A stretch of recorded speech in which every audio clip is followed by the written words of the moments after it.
প্রথম দফা 3টা পার্টির সাথে মিটিং হয়েছিল। আজকে আরো 7টি পার্টির সাথে আমাদের chief adviser professor Mohammad Yunus meeting করেছেন। মিটিং এ অ্যাডভাইজারদের মধ্যে ওয়াহিদুদ্দিন মাহমুদ, সিআর আবরার, আদিলুর রহমান খান এবং রিজওয়ানা হাসান ছিলেন।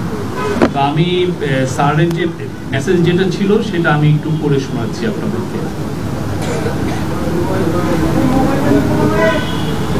যে পার্টিগুলো ছিল সেই পার্টিগুলো হচ্ছে এবি পার্টি, নাগরিক ঐক্য, গণসংহতি আন্দোলন, গণ অধিকার পরিষদ, এলডিপি, ইসলামী আন্দোলন বাংলাদেশ, জাতীয় গণফ্রন্ট ও হেফাজতে ইসলাম বাংলাদেশ। তারা আসলে কি এই ডিসকাশন করেছে অলরেডি, আমার ধারণা যে তারা আপনাদের সাথে সেটা অলরেডি শেয়ার করেছে এখানে। তো আমি চিফ অ্যাডভাইজার যা বললেন সেটা আবারও আমি আপনাদেরকে জানাচ্ছি।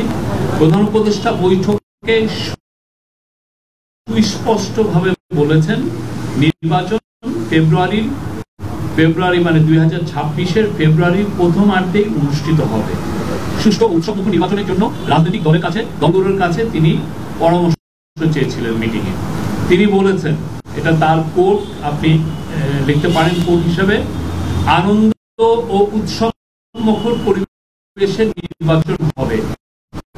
জীবনে কখনো ভোট দিতে পারেনি তাদের জন্য এই নির্বাচন ভালো অভিজ্ঞতা, তাদের জন্য এই নির্বাচনে ভালো অভিজ্ঞতা দিতে হবে। যারা ভোট দিতে গিয়ে তিক্ত অভিজ্ঞতার সম্মুখীন হয়েছেন পূর্বে, তাদেরও ভালো অভিজ্ঞতা দিতে হবে। কেউ যেন বলতে না পারে যে আমাকে ভোট দিতে দেওয়া হয়নি। যারা অন্তর্বর্তীকালীন সরকারকে নির্বাচন পর্যন্ত পৌঁছাতে দিতে চায় না, তারা যত রকম ভাবে পারে বাধা দিবে। বাংলাদেশের সত্তাকে গড়ে তুলতে তারা বাধা দিবে। তারা সর্বোচ্চ চেষ্টা করবে নির্বাচন বানচাল করার। এমন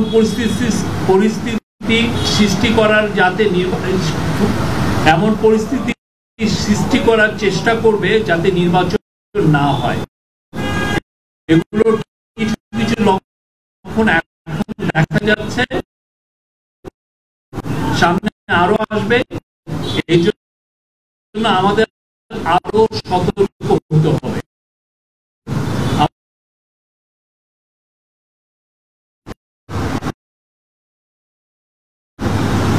অনুষ্ঠিত হবে নির্বাচিত সরকারের হাতে ওই